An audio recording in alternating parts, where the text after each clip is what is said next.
Afternoon. કેમ છો? જય શ્રી કૃષ્ણ, હર હર મહાદેવ. જો તમે જો સુરત જઈએ છે, મારે જે પાસપોર્ટની અપોઇન્ટમેન્ટ છે, પાસપોર્ટ બનાવવાનો છે, તો સુરત જઈએ છે. આજે વ્લોગ ચાલુ કરવામાં લેટ થઈ ગયું કેમ કે સવારે આજે બહુ કામ હતું એટલે લેટ થઈ ગયું. જો સાહેબ તૈયાર થઈ ગયા છે. જય શ્રી કૃષ્ણ. જય શ્રી કૃષ્ણ. કેમ છો? મજામાં જ હોય બધાય. આપણા ચેનલ પોણા 4 વાગ્યાનો છે ને, રિપોર્ટિંગ ટાઈમ 3:30 વાગ્યાનો છે. પણ અત્યારે કેવું છે કે સુરત એપોઇન્ટમેન્ટ લીધી છે ને, એટલે ત્યાં 12 વાગ્યા પછી નો એન્ટ્રી ખુલી જાય, એટલે પછી હેવી વ્હીકલ ને એ બધું વચ્ચે આવે ને, ખોટું લેટ થઈ જાય. એટલે કીધું વહેલા જ નીકળી જાય, ભલે અડધો કલાક અહીંયા ઊભું રહેવું પડે ને તો પોહાય. લાસ્ટ ટાઈમ લેટ થઈ ગયું હતું ને, લાસ્ટ ટાઈમ લેટ થઈ ગયું હતું અમારે, એટલે આ પાછી એપોઇન્ટમેન્ટ અત્યારે રીશેડ્યુલ કરવી પડી. એટલે આ વખતે તો કીધું કઈ રિસ્ક લેવું જ નથી કીધું, એના કરતા અડધો કલાક વહેલા જઈને બેસું અહીંયા નીચે.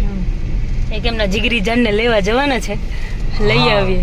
સંકેતભાઈ ને લેવા જવાના છે એની ઘરે. લંગોટિયા યાર, વ્યવહારે લંગોટિયા લે. હા તો કઈ વાંધો નહીં, ઈ અમારા સહેન્સ આવે ને એટલે તમને બતાવીએ. જો કે તમે જોયા જ હશે આગળ વ્લોગમાં, અમારી સાથે ઘણી વાર જોયા હશે. હા તો બતાવ. કેદારનાથ વાળી ટ્રીપમાં હતા. હા તમને ઈ આવે ને એટલે તમને બતાવીએ. ઈ અમારે છે ને અમારા ગ્રુપમાં મોસ્ટ વોન્ટેડ કયો ને તો એ, અને બધી રીતે એમ કેવાય બેસ્ટ ફ્રેન્ડ છે. એટલે અમે ગમે ત્યાં હોય ને એટલે અમારી જોડે તમને જોવા મળશે. આવે એટલે તમને. આજે તો પાછા પેલા યુએસ વાળા આવી ગયા છે, એ પછી બતાવશું તમને. ઈ થોડાક વીવીઆઈપી લોકો છે એટલે આજે રાતે જો સુરત થી વહેલા આવી જઈશું તો જશું એમને મળવા, તો તમને ઇન્ટ્રોડ્યુસ કરાવીશું બધાને. ચલો સુરત જઈએ તો મારા સંકેતભાઈ આવે પછી મળીએ. લો તો વાગી ગયા છે 6 અને બિંદિયાના પાસપોર્ટની એપ્લિકેશન સક્સેસફુલી સબમિટ થઈ ગઈ છે, અને અમે હવે નવસારી બાજુ પાછા પ્રયાણ કરીએ છીએ. જો આર્યા, આ સંકેતભાઈ આર્યા અમારા ખ્યાતનામ સંકેતભાઈ, જરાક હાય કરો. સંકેતભાઈ એને બતાવવાની જરૂર નથી, ઈ આ છે જ આપણો લોકમાં. હા છે જ ને, બસ. આ એમના મોટા ભાઈ છે જિગ્નેશભાઈ, એમને કીધું હાય કરશે. આ જો 10 દિવસમાં પાસપોર્ટ આવી જશે એમ કહી દીધું છે. 12 દિવસનું કીધું છે આવી જશે, અને 14મા દિવસે ઘરનાળા બાજુ દેખાશે. Okay, out of country. ચાલો તો હવે મળીએ નવસારી જઈને. સ્ટેટ તો કહેવાય નહીં. હેલો, તો વાગી ગયા છે 7:30 અને અમે લોકો ઘરે આવી ગયા. જો આ સાહેબ આવીને સીધા સુઈ જ જાય. જો જો જો જો થાકી ગયો છે મમ્મા. થાકી તો હું ગઈ છું, હું ઊભી હતી ના. મારે હજી રોટલી બનાવી છે. રસોઈ તો તમે બનાવી નાખી, રોટલી તો હું બનાવી નાખું ને.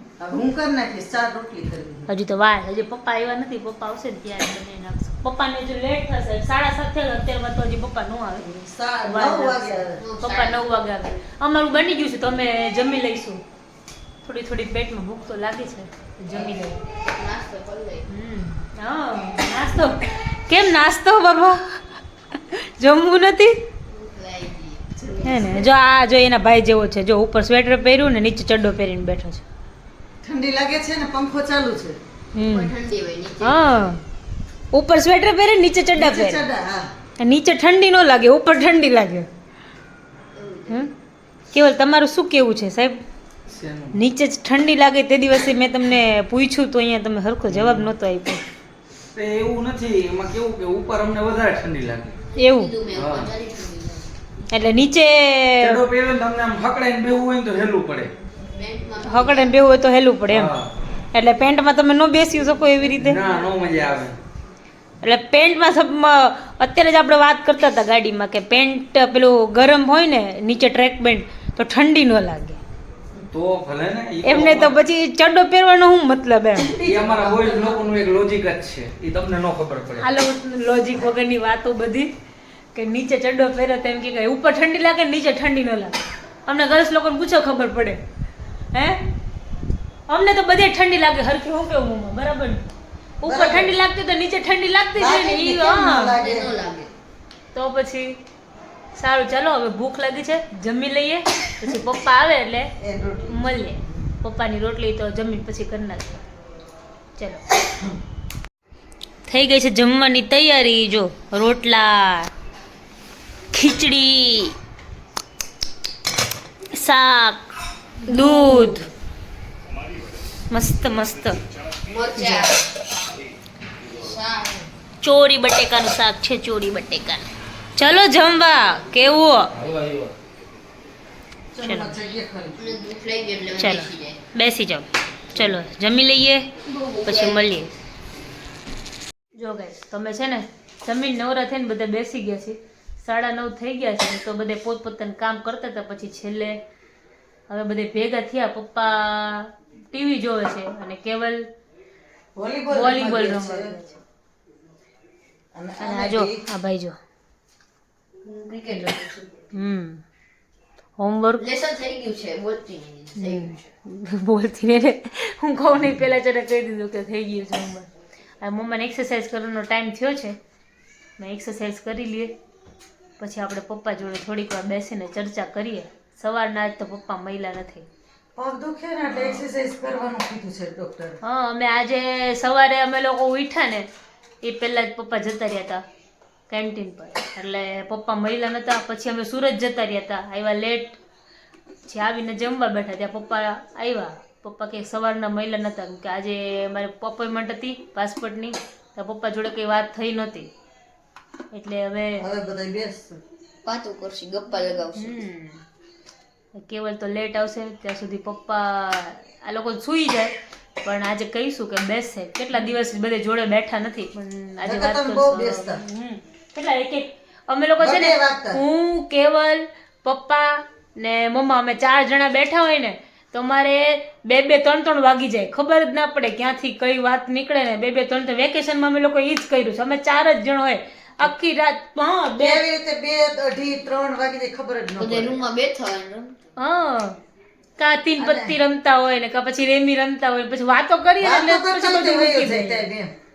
4 જણા હોય ને તો પછી હા પણ વાતોમાં ક્યાં ટાઈમ વહી જાય ખબર ન પડે. હા ચાલો તો હવે મમ્મા એક્સરસાઇઝ કરી લઈએ, પપ્પા ટીવી જોઈ લઈએ ત્યાં સુધી થોડીક વાર.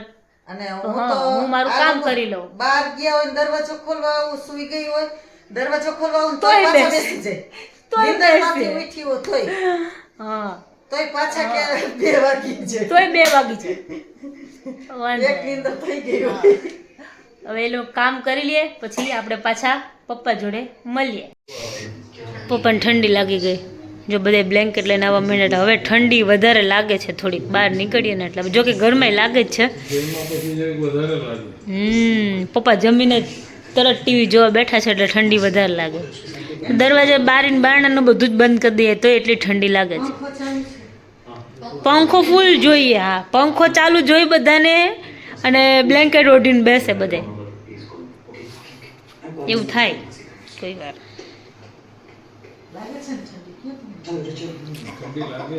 ઠંડી છે ને લાગે લાગે. અમારે એવું થાય. મારે રાતે સૂઈએ ને તો પંખો ફૂલ જોઈએ ને પૂરેપૂરું બ્લેન્કેટ ને બધું જોઈને ઓઢવા જોઈએ પણ પંખો તો ફૂલ જ જોઈએ. આ પંખો ધીમો કરવાનો આવે જ નહીં ક્યારે. શિયાળો હોય છે. શિયાળો હોય ચોમાસું હોય ગમે તે હોય પણ પંખો તો ફૂલ જ હોય. પંખો ફૂલ હોય તો ઊંઘ ન આવે. પેલો પંખાનો અવાજ આવતો હોય ને તો કશે બહાર ગયા હોય ને તેમ થાય કે એસી વાળો રૂમ હોય ને એવું કશું હોય ને તેમ થાય કે પંખો નથી તો ઊંઘ નહીં આવે. પંખો તો જોઈએ જ. એના ઉપર મારી ફ્રેન્ડ છે ને એને એવું જ કર્યું હતું. એ એક છે ને પીપીયુ એ છે ને એ લોકો ફરવા ગયા હતા ને તો રૂમમાં પંખો નહોતો. તો પંખો નહોતો તો એને ફોનમાં પંખાનો વોઇસ ચાલુ કરીને પછી સૂતા એ લોકો. બોલ આવી ટેવ પડી જાય કે ઊંઘ પંખા વગર ઊંઘ ન આવે એટલે આવું થાય. કાંઈ નહીં હવે ઊંઘ નથી આવતી તો શું કરે. નથી આવતી તો નથી આવતી બરાબર ને. જો પપ્પાને હવે બગાસ આવે છે. હવે ઊંઘ આવે ધીમે ધીમે એવું લાગે છે. ટાઈમ થઈ ગયો હવે. હજી તો 10 નથી વાગ્યા પણ કે બધે જગ્યા પર સૂઈ જાય. હા જગ્યા પર સૂઈ જાય પણ પછી ધીમે ધીમે ફોન જોતા જોતા બધાને ઊંઘ આવી જાય. કેમ બગાસા ખાઈ ગયું તો સૂઈ જાઓ. તને નીંદર આવતી તો સુઈ જ જવાનું છે. હા તારે તો સ્કૂલ જવાનું છે. ફુવાને ઓફિસ જવાનું છે હારે જવાનું મારે ફુવાને એને પપ્પા બંને સાથે પપ્પા ઓફિસ જઈને કેન્ટીન પર જાય ને ત્યારે અમને લેતા જાય ત્યાં બાર ગેટ સુધી મૂકી દે એટલે પછી અહીંયા તો બસ આવે. ચાલીને જવું ના પડે અહીંયા બસ આવે. હવે ઊંઘ આવે તો થાકી ગયા છું ઊંઘ આવે છે જી ભાઈ આજ નથી બધે આવ્યો. થાય છે ભાઈ ને ભાઈ તો હજી 11 વાગે આવશે કેવલને લેટ થઈ જાય આવતા એટલે હવે તો એનો વેઇટ ન કરીએ આવે પછી એનું કામ હોય થોડું ઘણું પણ એ કામ કરતાં કરતાં 2-3 વાગી જાય રોજે હમણાં તો એવું શિડ્યુલ થઈ ગયું છે ને સરખું સૂવાનું નહીં સરખું ઉઠવાનું નહીં આ હમણાં marriage વાળું આવે ને એટલે. મેરેજ વાળું બધું સાથે છે ને એટલે થોડુંક લેટ થઈ જાય ચાલો તો આજના વ્લોગમાં આજે આટલું જ હતું મળીએ કાલના વ્લોગમાં ત્યાં સુધી ગુડ નાઇટ ત્યાં સુધી જય શ્રી કૃષ્ણ ત્યાં સુધી તમે અમારી ચેનલને લાઈક કરો શેર કરો સબસ્ક્રાઈબ કરો બેલ આઇકન દબાવવાનું ભૂલતા નહીં સપોર્ટ કરજો સપોર્ટ જોઈએ છો સપોર્ટ તો પહેલા જ જોઈએ છે ચાલો ગુડ હર નાઇટ હર મહાદેવ હર મહાદેવ.